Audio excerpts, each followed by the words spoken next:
Ang kwentong ito ay hango sa totoong buhay. Karanasan ito sa malayong kamag-anak ni Noli. Naitago na lang natin sa pangalang Busay. Alam niyo naman yung karakter natin si Noli, di ba? Malayong kamag-anak niya ito pero kamag-anak pa rin.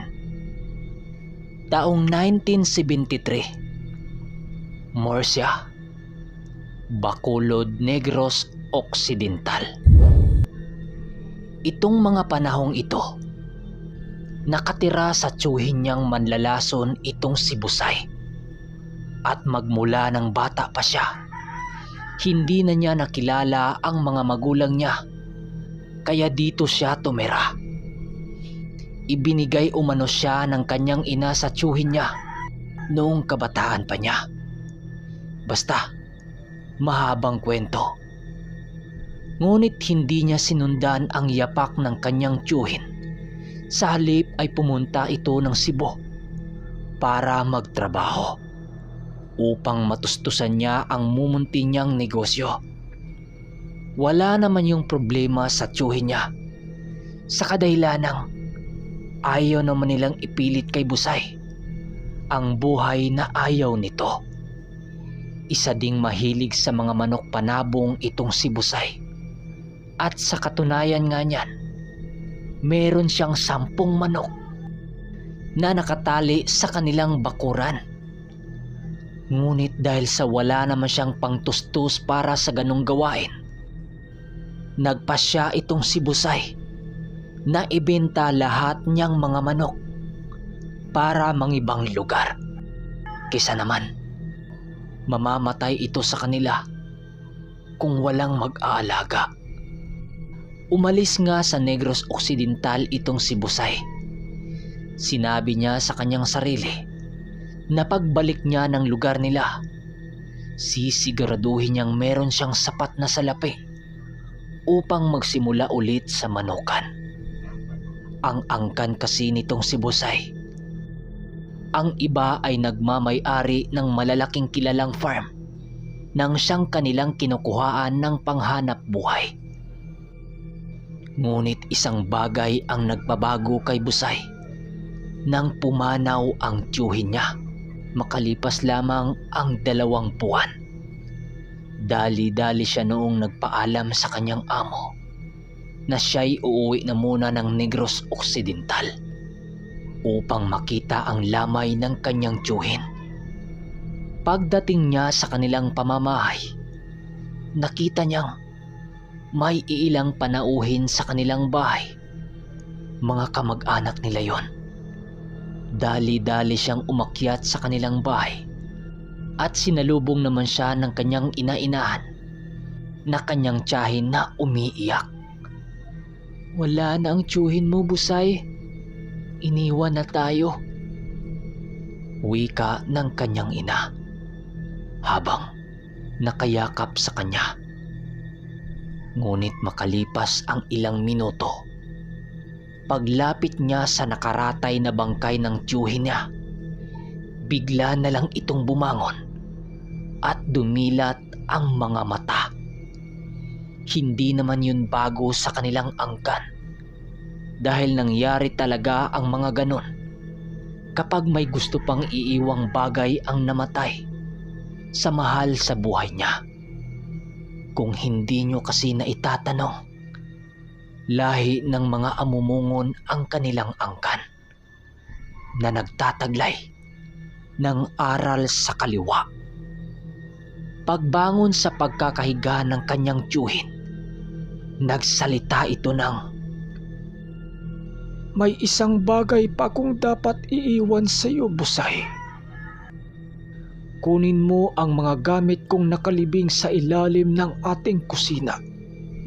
Magagamit mo ito sa larangang tatahakin mo.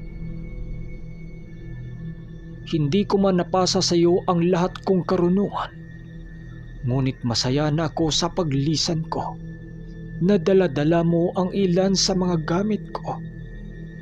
Pupuntahan mo ang ninong mong nakatira sa tuktok ng burol kung saan ang baryo. Doon ka mamamalagi At alam kong magiging masaya ka kapag siya ang makakasama mo. At siya ang magtuturo sa iyo ng mga dasal upang paganahin ang mga ritual na salamangka na nakapaloob sa pulang tila na yan. Itago mo ang tilang yan.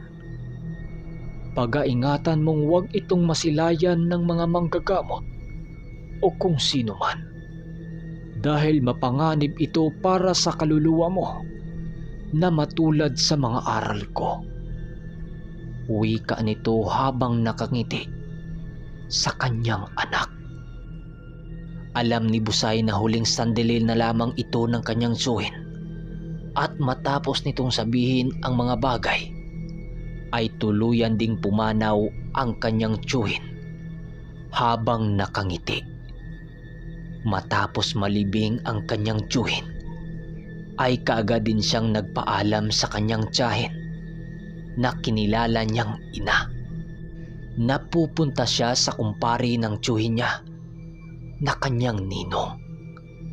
Hindi naman yun nag-iisa dahil may anak naman sila ng tsuhin nito. Kaya hindi nangamba itong si Busay na iiwan ang kinikilala niyang ina. Ngunit binalaan siya ng kanyang tiyahin na ang taong kanyang pupuntahan ay isang kalahating manggagamot na ikinagulat naman ni Busay. Dahil bakit isang manggagamot ang itinuro ng kanyang tiyahin na magtuturo ng dapat niyang malaman. Iisang manlalason ang tiyuhin niya, di ba? Gayon pa man, itinuloy pa rin ni Busay ang pagpunta sa taong ito. At hindi akalain ni Busay na napakalayo pala ng baryong itinukoy nito. Dahil 2 bundok ang kanyang tinawid bago makita ang unang bahay sa baryong tinutukoy ng kanyang tiyuhin. At naglakad pa siya ng ilang metro nang biglang makakita siya ng taong pasuray-suray sa daan na pababa ng bundok. May dala itong isang tandang, kaya't kaagad niya itong nilapitan.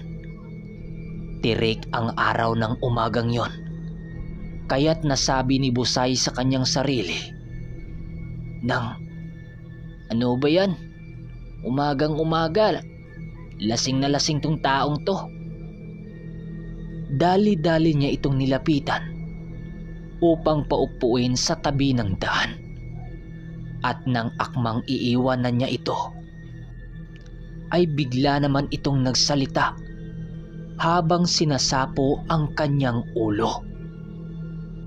"Saglit lang bata, isandal mo nga ako sa puno at gusto ko nang umuwi." Wika nito at dali-dali naman itong inalalayan ni Busay. Inakay niya ito. Ang hindi niya alam na ang taong yun din pala ang kanyang hinahanap. Habang naglalakad silang magkaakay, ay pasuray-suray ang lalaki sa dinadaanan nila. Habang sa pipi nito ang tandang sa isa-isa nitong kamay, hanggang sa sinabi nitong huminto sa isang sira-sirang kubo na walang dingding, na may nakataling mga tandang sa gilid ng kubo nito. "Teka manong, dito kayo nakatira?" tanong ni Busay. "Oo, dyan ang bahay ko." Agad na ding pumasok si Busay habang akay-akay ang lalaking yon.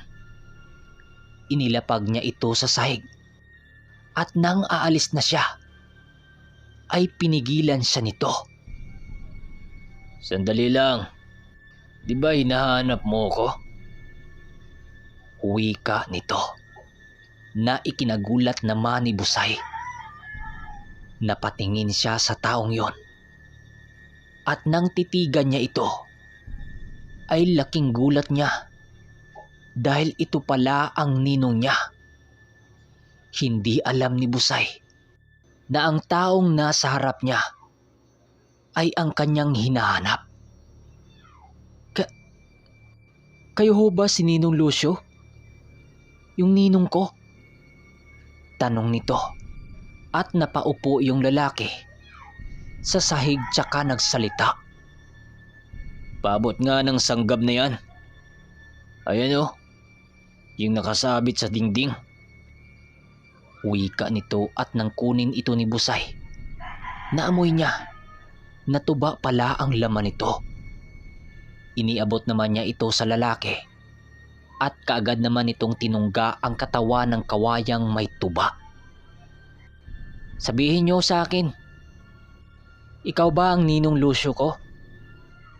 Muling tanong ni Busay.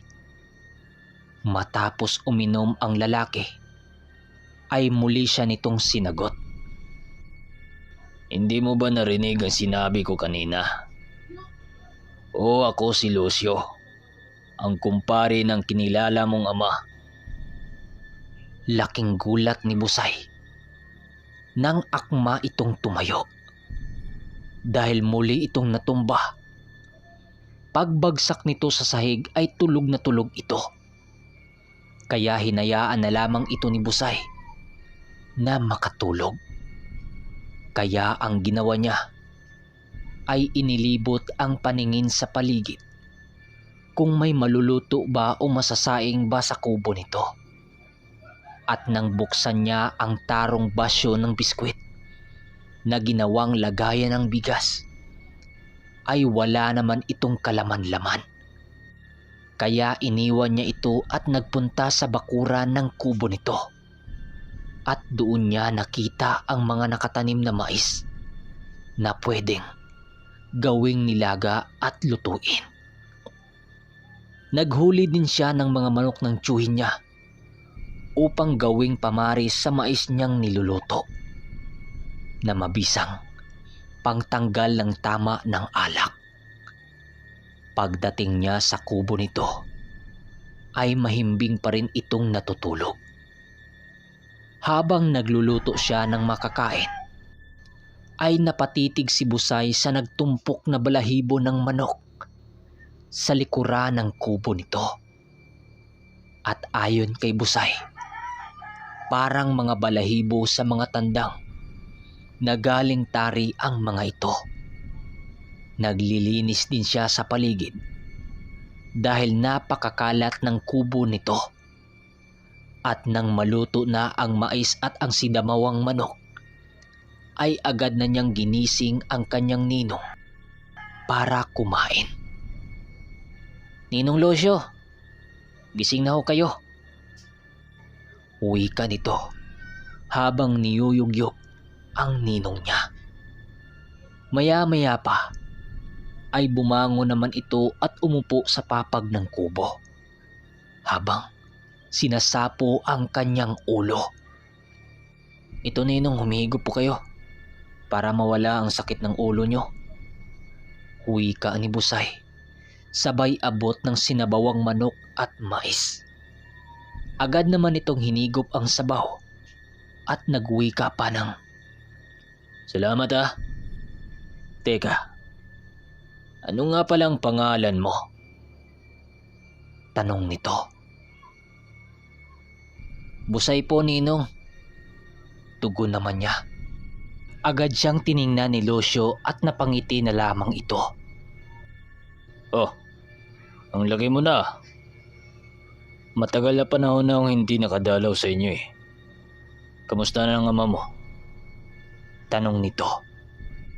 At biglang nag-iba ang itsura ng mukha ni Busay. Kaya muling napatanong ang ninong niya ng, "Oh, bakit? Anong nangyari? Ba't ganyan ang mukha mo?" Tumugo naman si Busay ng, "Wala na po ang tiyong ninong. Mahigit 1 linggo na ang makalipas." Wika niya. At napayuko naman ang ninong niya sa narinig niyang balita. "Nakikiramay ako, Busay. Di ko akalaing maagang mawala ang kumpare ko." "Sa mga kermitanyo, Pabang sa susunod na part. Pero ano kaya kung uunahin natin yung Noli, di ba? Pero maganda din to series din to. Pero hanggang part 5 lang yata to at pinali na. So hanggang dito na lang mga ermitanyo. Maraming salamat. At sa hindi pa nakapag-subscribe, huwag niyong kalimutang mag-subscribe upang hindi kayo maligaw sa ating mga kwento. Maraming salamat.